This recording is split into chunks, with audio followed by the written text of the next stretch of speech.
These two projects are going viral as we speak, and that's awesome, but the problem is no one's actually showing you how to make them, but I'm gonna do that today. And this one has like 400 uses. It's insane. You'll see at the end. Come over to where the smalls are and grab a piece off the shelf, like this piece of maple, and bring it over to our bench. I committed really hard for this bit, and I don't even know if I was in frame. And it's boards like this in the shop that make me wonder what Peter's doing when I'm not here. Like, is this from a planer? Are these from a planer?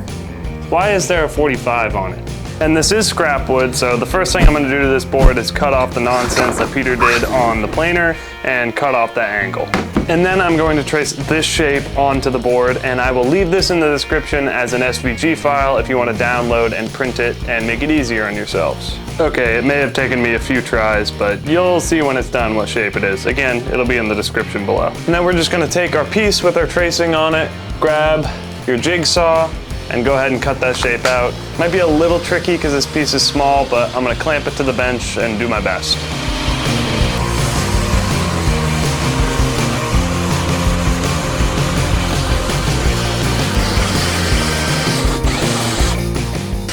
Once we have that rough shape cut out with the jigsaw, I'm gonna go at it with a file and a rasp and just clean up some of those edges. It's not the best with the jigsaw. If you have a bandsaw, that'll make this 100 times easier. As you can see, I have some marks in there from where I dug in a little too far. File should take care of those.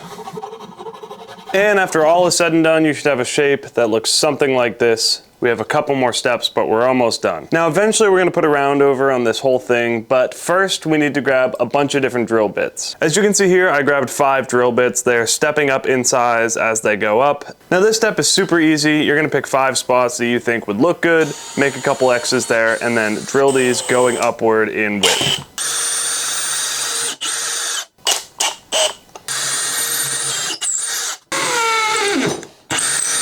What the hell kind of bit is this? Does anyone know what kind of bit this is? Is this for stone? Because that did not feel right. Yeah, I don't like that at all. And now we're gonna give this whole thing a pretty heavy round over.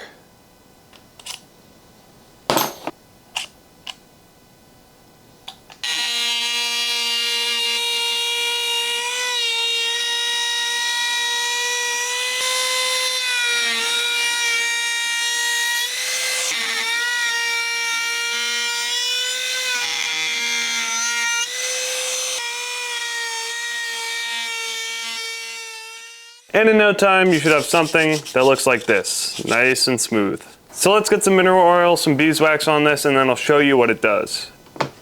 Now here is the final product. Let me show you some of the things it can be used for. First and most obvious is that it has an herb stripper on it. Those 5 holes that we drilled at different diameters are all used for different sizes of herbs. Now all your herbs don't have any stems. Now the next use for this product, you could call 2 uses in one, and it is a stove grabber and pusher. This will prevent you from having to use an oven mitt just to check on what you're baking or to pull out the rack. Look how easy that is. But the next use I'm actually really excited for because I need it right now. We have lovely neighbors who came over, picked some of our raspberries and made us some jam. They gave us that jam in a mason jar. I can unscrew the lid, but this has vacuumed itself on there, this little vacuum lid, and I can't get it off. That is what this part of this contraption is for, so I'm hoping that we can get it off and I can enjoy some jam finally. Oh, look at that, jam, bang. That is the last and final use for it. So the final dimensions we're going for this cutting board type thing are 12 inches by 9 inches by an inch thick. So we have this board of mystery wood. It might be cherry, it might be hickory, it's something. This board is about 4 inches wide by an inch thick, and it's around 40 inches long. And the first thing we're gonna do is bring this board over to the table saw and get it cut to width. And we are gonna be ripping this whole board down to 3 inches in width.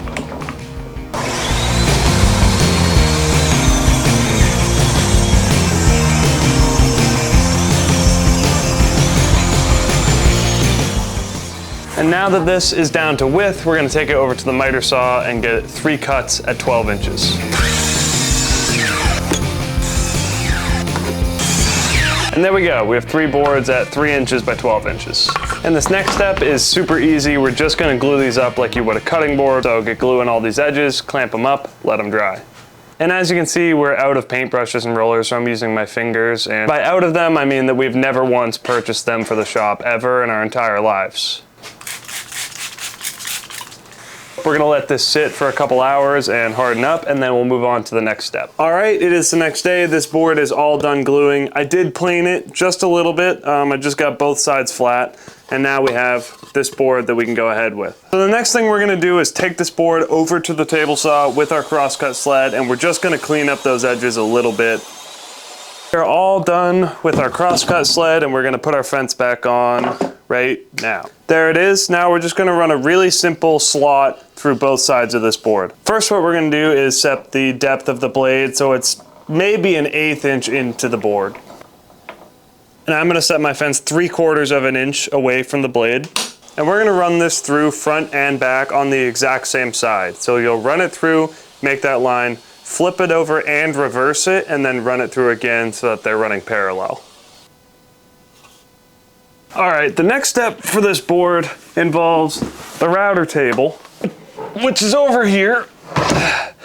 There's one problem with it though. I'm pretty sure he used Thor's hammer to get this bit in there. Oh, did you just hear my shoulder pop? Well, I'm not getting that off, so I might have to use the table saw for this. Show you what we would have done with the router. We were going to route out a slot running all the way from here to every edge except for the book spine. Now that would give the illusion that there were some pages going on, but instead we're gonna have to do that with the table saw. We're setting the blade to be right in the center of this board, which is about 1/4 inch. So on the opposite edge to those two slots we made, we're just gonna run the blade all the way through that side. On the other two sides, it'll be a little trickier because a router stops with a flat cut, but a table saw is rounded. What I'm gonna do to make sure I don't go all the way through my board is mark right about where the saw is going to stop cutting with this height. So I'm gonna make a mark right about there with some pencil. I'm also gonna mark on the board exactly where I stopped on that cut so we can do the same thing on the other side. So now on the other side, I'm gonna make this mark and make sure that those two lines meet up, and that's where I'll stop.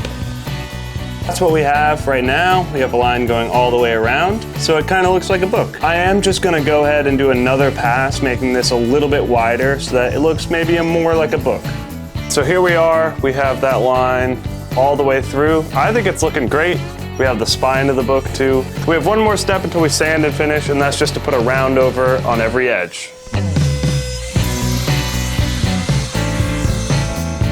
I'm gonna sand it to 120/220. I won't show you that because it's boring, and then I'll come back to you when we're getting some finish on there.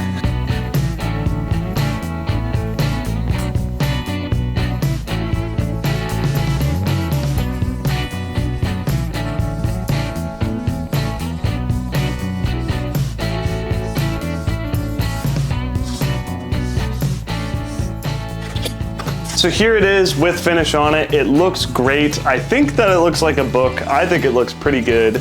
And this one doesn't have any secret uses, unless someone thinks it's an actual book. Then you can be like, it's not a book, it's a cutting board. So yeah, the idea with these is that you make a couple and they sit nice and flush together and they look like books on a bookshelf. I've even seen people label the spines of them to say fish or meat or chicken or vegetables. So there we are, guys. There is both of them. There is a reason that these went viral. People are interested in them. And you can use that information as data. So that is gonna do it, guys. There are two products that I've seen on social media all over the place, but just couldn't find a video on how to make. So I made my own. I hope you enjoyed. Thank you so much for watching. Comment down below anything else